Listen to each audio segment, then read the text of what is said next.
se hizo célebre el del dominico Bernardo Guy, inquisidor de Toulouse, uno de los personajes principales de la novela El nombre de la rosa, de Humberto Eco, y el de Nicolau Eymerich, inquisidor general de Aragón. Vale la pena citar solo una frase del manual de este autor.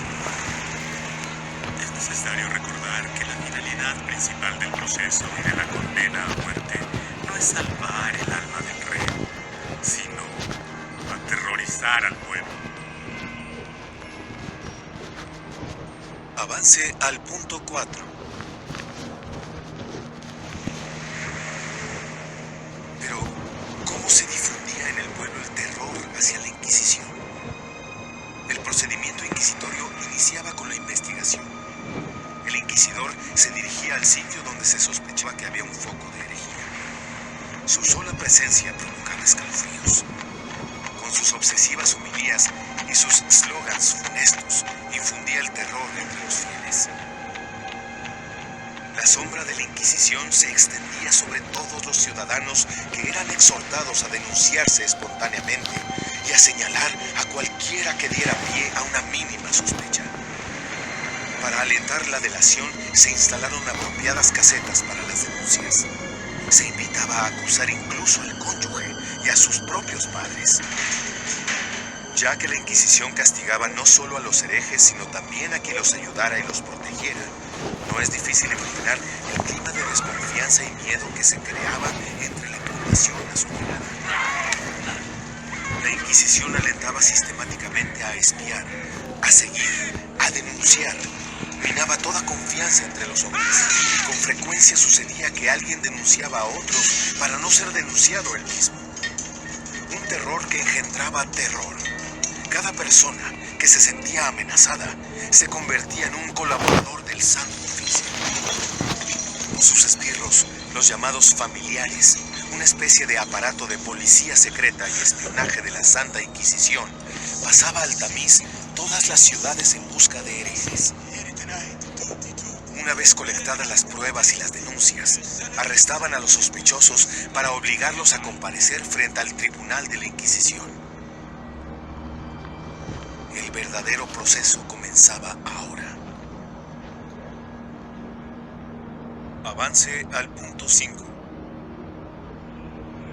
El objetivo primordial del proceso era, como se decía, que el acusado confesase, se convirtiera y finalmente fuera castigado. El juez no llegaba a una condena si no había obtenido una completa confesión de culpabilidad, considerada como prueba plena. El interrogatorio era conducido por el inquisidor, que debía ser experto en derecho y teología. El reo se encontraba en una situación dramática, dado que no sabía por qué estaba allí, o suponía algo distinto de lo que se le imputaba. De hecho, el aspecto singular era que durante todo el proceso se le ocultaba cuál era el cargo contra él y quién le había acusado. Simplemente se le interrogaba sobre si conocía el motivo del arresto, exhortándole a la confesión de todos sus errores y pecados. Ni siquiera podía esperar la intervención de un abogado defensor que, elegido de oficio, por lo general era muy poco dispuesto a prodigarse en la defensa del acusado, porque, si lo hubiera hecho, también él terminaría en la silla de los acusados. Asimismo, era difícil tener testigos a favor, ya que testificar a favor de un hereje significaba ser sospechoso de herejía. El inquisidor, para obtener la confesión, podía proceder a la extrema ratio, el interrogatorio bajo tortura. Avance al punto 6.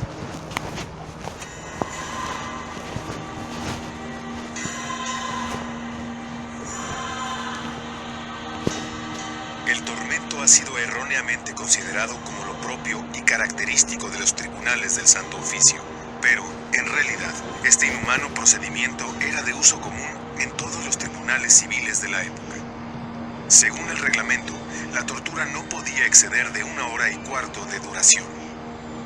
Este aparato, una especie de silla sarcásticamente definida como trono, al no dejar marcas permanentes sobre el cuerpo de la víctima, se prestaba particularmente para un uso prolongado. La víctima, bloqueada en esta posición, sufría después de pocos minutos fuertes calambres en todos los músculos del cuerpo. En esencia, el tormento se basaba en el principio de producir dolores agudos sin causar heridas ni daño corporal de consideración. Aunque en la práctica, el resultado no siempre era este. De hecho, ha sido ampliamente documentado en cuántos casos los torturados sufrieron lesiones permanentes o murieron de inmediato o a lo largo de los años.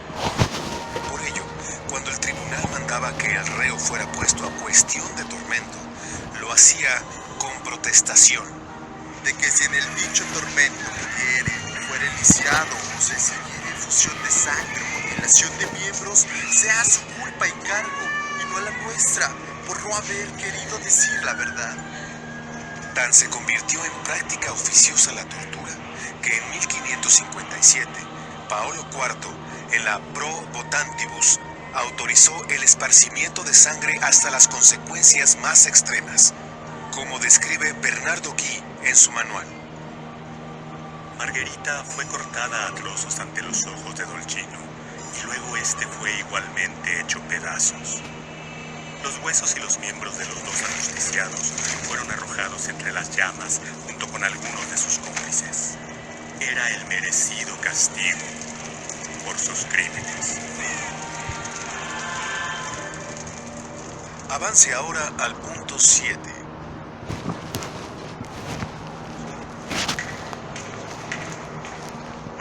Pero para darse cuenta de cuál era el calvario, desde el inicio del juicio hasta la sentencia, de cuantos eran acusados de brujería y de herejía, es necesario seguirlo paso a paso desde el momento del arresto.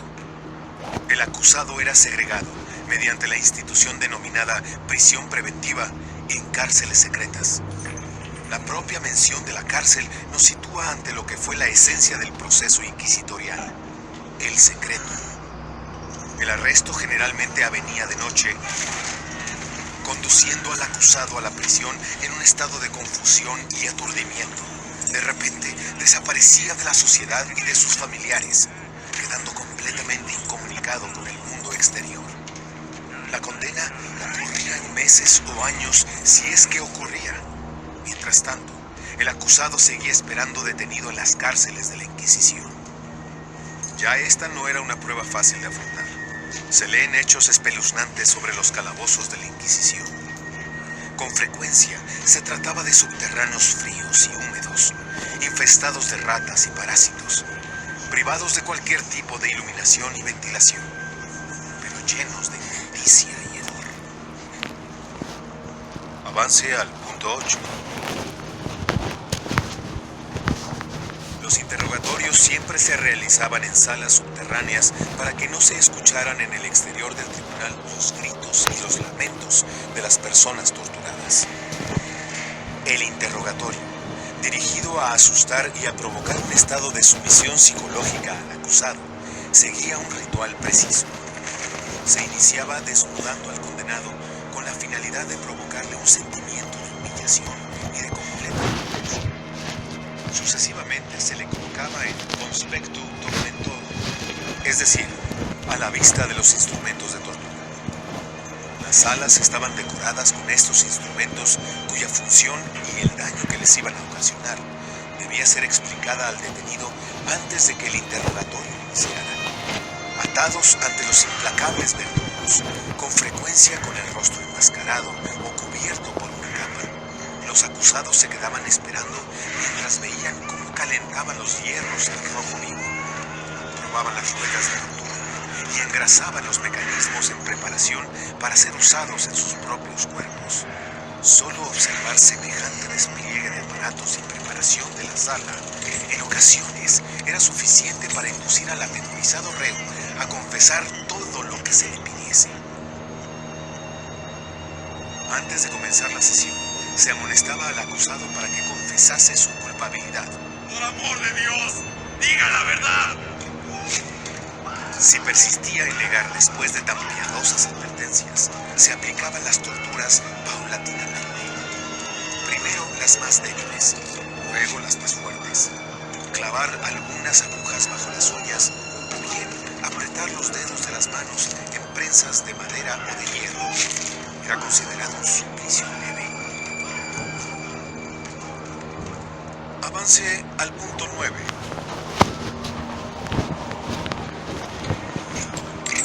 La Inquisición española hizo uso principalmente de 4 tipos de tormenta, con distintas variantes, debidamente reglamentados.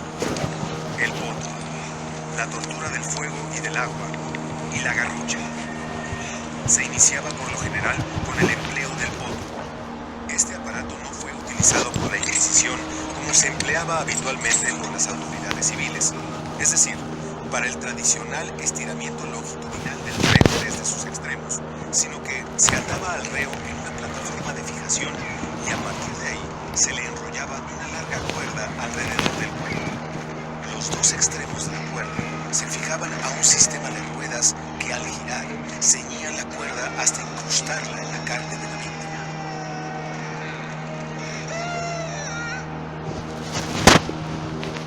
Avance al punto 10.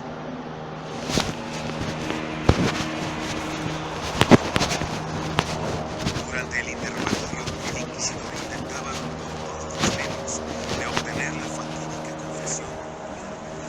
Trabajaba con habilidad y con astucia para ganarse la confianza de la mujer. También podía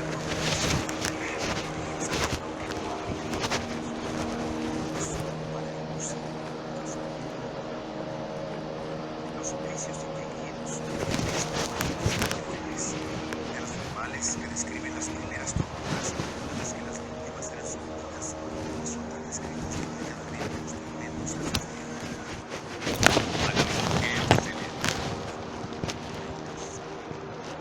se quemaba y pedía tomaba negando las acusaciones fue sometida a la tortura de los eso que hace años se había dado a hacer, que se había arrepentido y admitía todo, pidiendo que los niños la perdonaran. Pero ellos no pudieron quedar. Los pies aprisionados en las aberturas correspondientes, seguía a hacer de esta manera.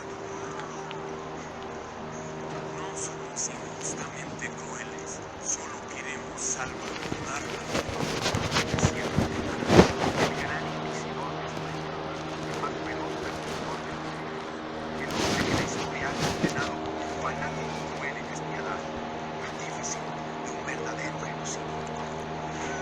Para el tormento del fuego, bañaban las plantas del huevo de cada cuerpo y le arribaban cuarceles, infringiéndole gravísimas quemaduras e intenso dolor. Se reportaba este tormento como el más cruel de todos. Si el hereje no se convertía, de los tobillos hacia abajo no le quedaban más que montones de huesos preciosos.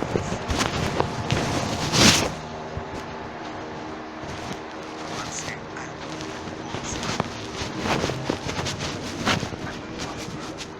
al gran parte del odio que la Inquisición despertó por su asociación con las crueldades de la Cámara.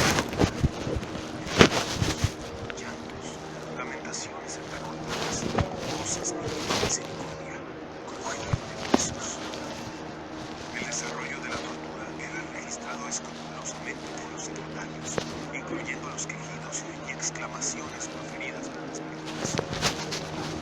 Relatos de dolorosas escenas de sufrimientos que el escritor recogía con absoluta frialdad y asepsia, sin asumar en ellos nada conmovedor. No revelaba ninguna señal de piedad, ni siquiera al describir una de las más atroces y desgarradoras de las torturas a las que se sometía al acusado, la tortura de la rueda.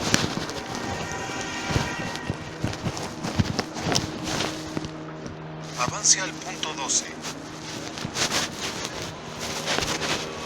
La rueda más conocida, la que fue utilizada por parte del poder celular, es la de despedazamiento, o sea, la rueda del carro sobre la que se dejaba perecer de dolor e inanición al condenado, al cual el verdugo previamente había desconjuntado los miembros. Existía, sin embargo, una rueda utilizada en los procedimientos inquisitoriales que funcionaba haciéndola girar con el cuerpo fijado sobre la tierra. En esta rueda, de amplia circunferencia, se ataba a la víctima disponiéndola sobre la superficie externa. El cuerpo, estirado con fuerza por las cuerdas, se quemaba y desgarraba terriblemente cuando la rueda giraba lentamente por la acción de una manivela sobre un brasero encendido o una hoguera. Este tipo de rueda se utilizaba también para lacerar y triturar a la víctima al hacer que ésta girase sobre un lecho de clavos fijados en el suelo.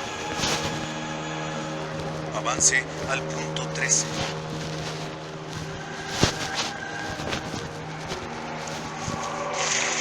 En algunos casos, las víctimas dieron prueba de tal resistencia física que ni siquiera las peores atrocidades lograron modificar su actitud negativa hacia la solicitud de colaborar. En otros casos bastaba poco, en cambio, para obtener por parte del imputado un estado de postración y aturdimiento que lo inducía a confesar cualquier cosa, incluso un delito que no había cometido, únicamente por el terror de ser sometidos a un castigo peor.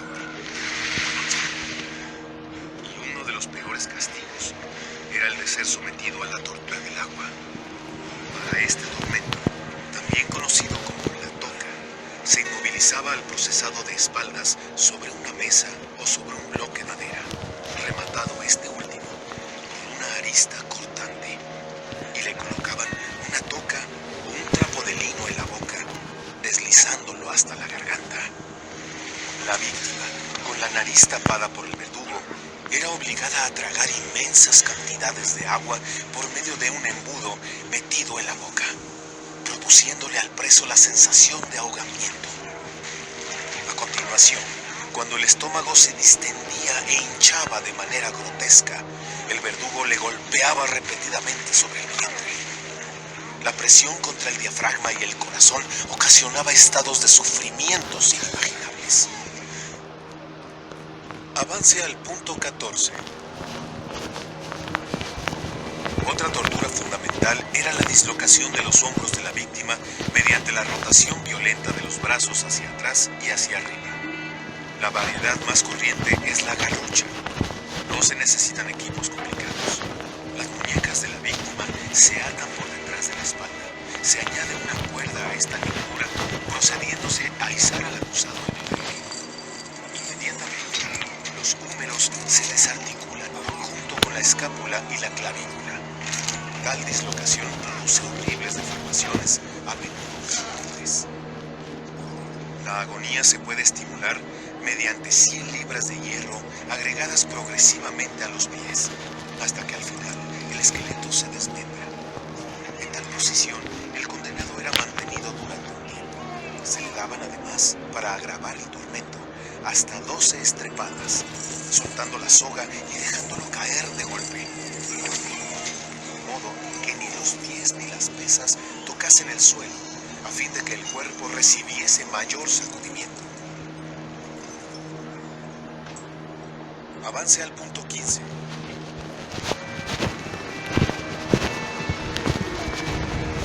Mientras permanecían suspendidos, eran constantemente flagelados, quemados y golpeados en todas las partes del cuerpo. Frecuentemente torturados con tijeras afiladísimas, con las cuales el verdugo les cortaba la lengua, con pinzas y tenazas que laceraban sus cuerpos. Las pinzas incandescentes también eran utilizadas para cauterizar las heridas. Así se evitaba que las víctimas murieran desangradas.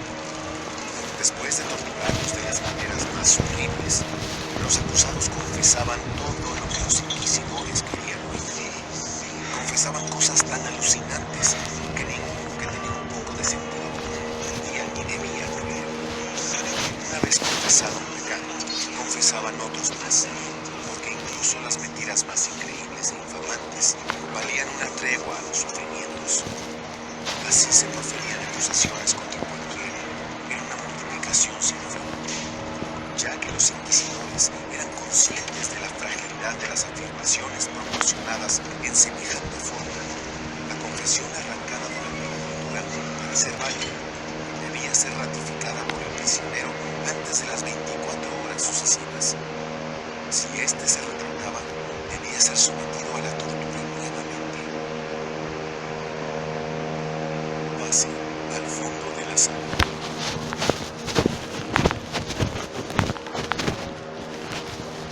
Avance al punto 16.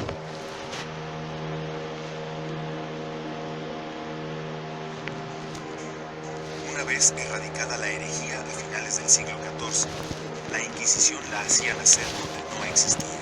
Su poder se extendió así hacia nuevos crímenes: la blasfemia, la bigamia, la homosexualidad y la brujería, o simplemente apoyar tesis no solo heterodoxas, sino también de tipo filosófico-científico, o bien la lectura de libros sospechosos o condenados por la Iglesia, fueron identificados como nuevas formas de desviación y posibles signos de herejía. La Inquisición hizo sentir así su presencia también en la represión de la libertad imprenta. En 1542, el papado ordenó que sin el permiso de los inquisidores no se imprimiera ningún libro. En 1559, con Paolo IV, se llegó a la creación del índice de los libros prohibidos, el Index Librorum Prohibitorum.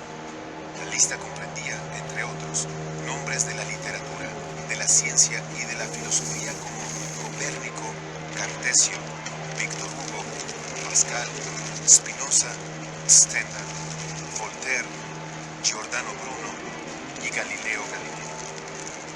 Después de 1500, la detención de libros se convirtió en el tema de imputación más frecuente entre los procesos por herejía.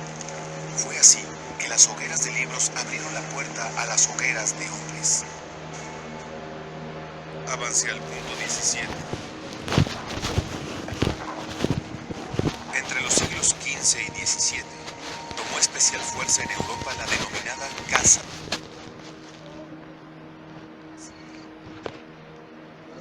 La locura colectiva desencadenada causó la muerte de miles de víctimas inocentes, sobre todo en las zonas rurales, donde la ignorancia alimentaba todo tipo de supersticiones. La obsesión con los demonios empezó a alcanzar un apogeo cuando el Papa Inocencio VIII promulgó en 1484 la bula Summis Desiderantes Affectivos, en la que reconoce la existencia de las brujas y con la cual apoya la persecución de las mismas. 2 años más tarde, en 1486, el sumo pontífice nombró a 2 inquisidores dominicos alemanes, Heinrich Kramer y Johann Sprenger, para que escribieran un estudio completo para la caza de brujas, el Malus Maleficarum, o Martillo de las Brujas, descrito con razón como uno de los documentos más aterradores de la historia humana y que pasó a ser la Biblia de los cazadores de brujas. Fue el manual utilizado por la Inquisición medieval, dado que, como rezaba el mismo lema del libro, no creer en brujas es la mayor de las herejías. Avance al punto 18. Antes del 1200, al no poder recurrir al uso de la tortura, pues todavía no estaba legalizada, se recurría exclusivamente a la ordalía. Con este sistema se pretendía colocar a la presunta bruja directamente frente al juicio divino a través de pruebas preestablecidas. En caso de dudosa culpabilidad, se consideraba que Dios, in extremis, haría un milagro antes que condenar a un inocente. Entre las diferentes ordalías que se realizaban, se contaba con la prueba del hierro al rojo vivo. La víctima debía sujetar en sus manos una barra incandescente. La inocencia era probada, irrefutablemente, por la absoluta falta de quemaduras. Pero la prueba más absurda e inconcebible hoy en día es la ordalía de la balanza. ¿En qué consistía? Para volar sobre una escoba, una bruja debía ser ligera como una pluma. Si una vez pesada la proporción entre la altura y el peso testimoniaba que no existía delgadez sospechosa y que la mujer era demasiado pesada para volar, estaba a salvo. También existía otro procedimiento para pesar que conllevaba resultados peores. Sobre uno de los platos de la balanza se colocaba la imputada, en el otro una Biblia. Si la bruja pesaba más que la Biblia, como inequívocamente sucedía en todas las ocasiones, la condena era inevitable.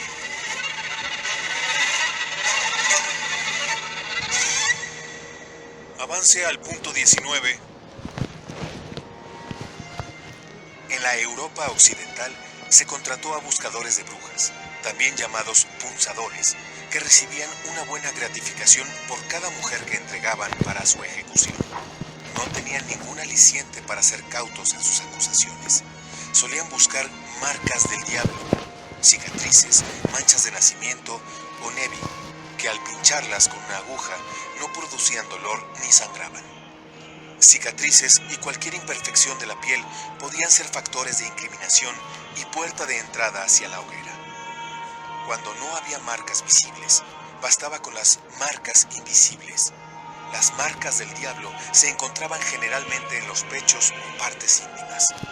Como resultado, para buscar estas marcas, la sospechosa era desnudada y completamente rasurada. Su cuerpo era examinado en cada doblez y orificio, incluidos los genitales. A Aproximadamente el 85% de los acusados de la brujería fueron mujeres, por lo general jóvenes y muy atractivas. Todo lo contrario de la imagen estereotipada de una bruja. Avance al punto 20.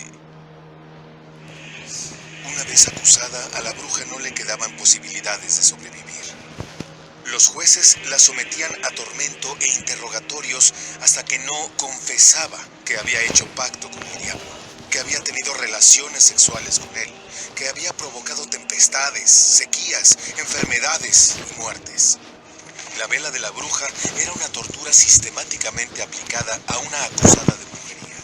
La vela encendida era colocada dentro de la boca de la acusada, que precedentemente había sido sujetada sobre una superficie horizontal. Esta posición provocaba que la cera cayera sobre el rostro, provocándole grandes quemaduras, dado que las velas de cera, utilizadas en ese periodo, alcanzaban una elevada temperatura al derretirse. Avance al punto 21. El caballete de las brujas era una forma de tortura mucho más funcional para inducir a la acusada a confesar, y se realizaba en dos versiones diferentes. La primera consistía en un bloque de madera en forma de pirámide, mientras que la segunda, menos letal, tenía el aspecto de un caballete con el costado cortante. En ambos casos, la indiciada era montada sobre tal instrumento hasta hacer penetrar la punta en el primer caso, o la arista en el segundo, directamente en la carne, afectando con frecuencia permanentemente los órganos genitales. Además, en esta posición se puede sacudir a la víctima o izarla y hacerla caer repetidas veces sobre la punta de la pirámide. No solo eso, casi siempre se agregaban pesos en los tobillos y se acomodaban escrupulosamente algunos braseros o antorchas encendidas bajo los pies de los acusados. El resultado después de algunas horas, y más incluso después de algunos días, era una gangrena progresiva en nalgas, escroto y recto, independientemente de una atroz agonía. Se puede tranquilamente afirmar que, dada su naturaleza, las torturas difícilmente no llevaban a la confesión. Avance al punto 22. A la conclusión del proceso se infligía la condena, que podía variar en relación al nivel de culpabilidad comprobado, por gravedad y crueldad de la pena.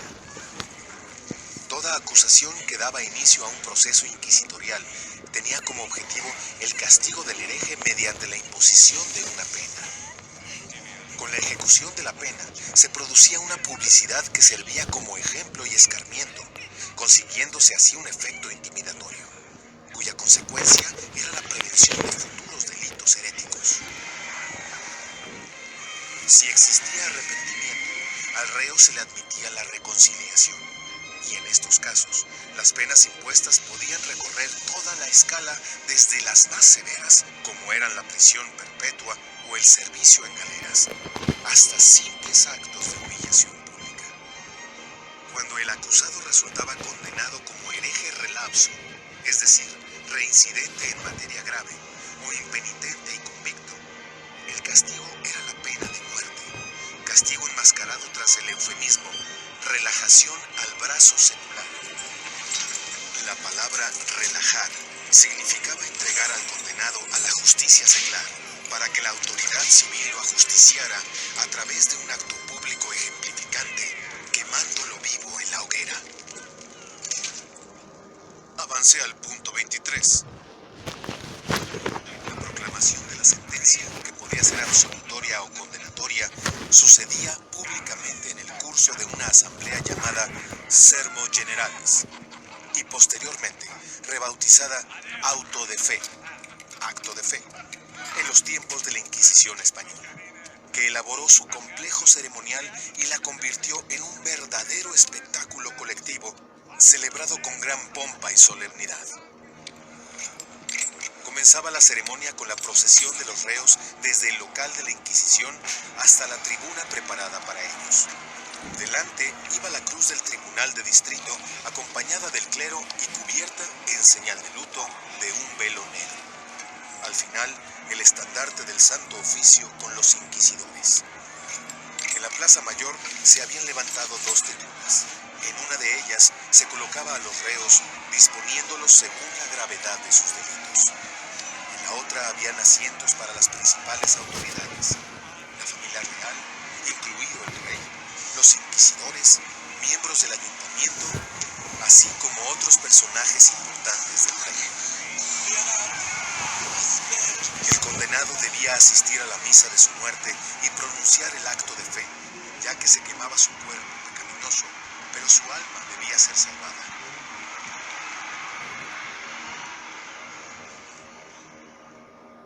Avance al punto 24. Una de las sanciones vergonzantes consistía en llevar puesto, por algún tiempo determinado, el San Benito, denominación que deriva de saco bendito, porque previamente era bendecido por el párroco del lugar.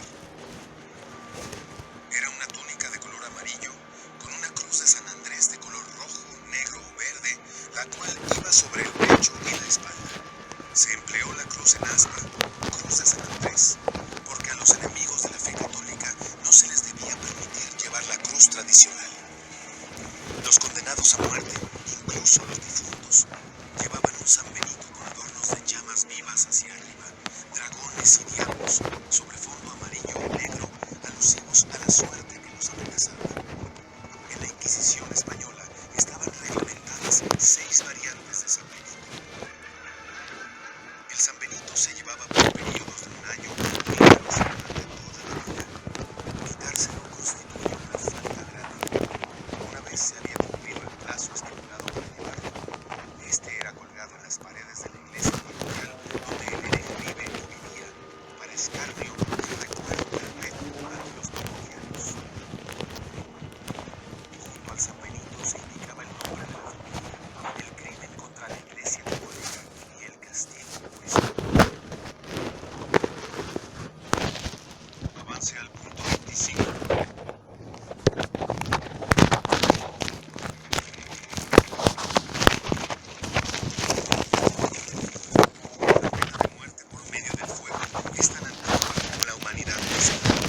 Esta idea primitiva del fuego purificador debía forzosamente conducir a la hoguera a los autores de los crímenes de herejía como prefiguración de las llamas eternas a las que estaban destinados por sus pecados. Uno de los métodos utilizados para este tipo de ejecución consistía en amarrar al condenado a un mástil maestro levantado sobre un plano construido con haces de madera, alrededor del cual, a la altura de las rodillas, se colocaban algunas ramas para después prenderles fuego. Muchos jueces lo prescribían como el más indicado para impresionar la imaginación. Así los herejes ardían a fuego lento, precisamente con la finalidad de prolongar su agonía para mayor edificación de los espectadores.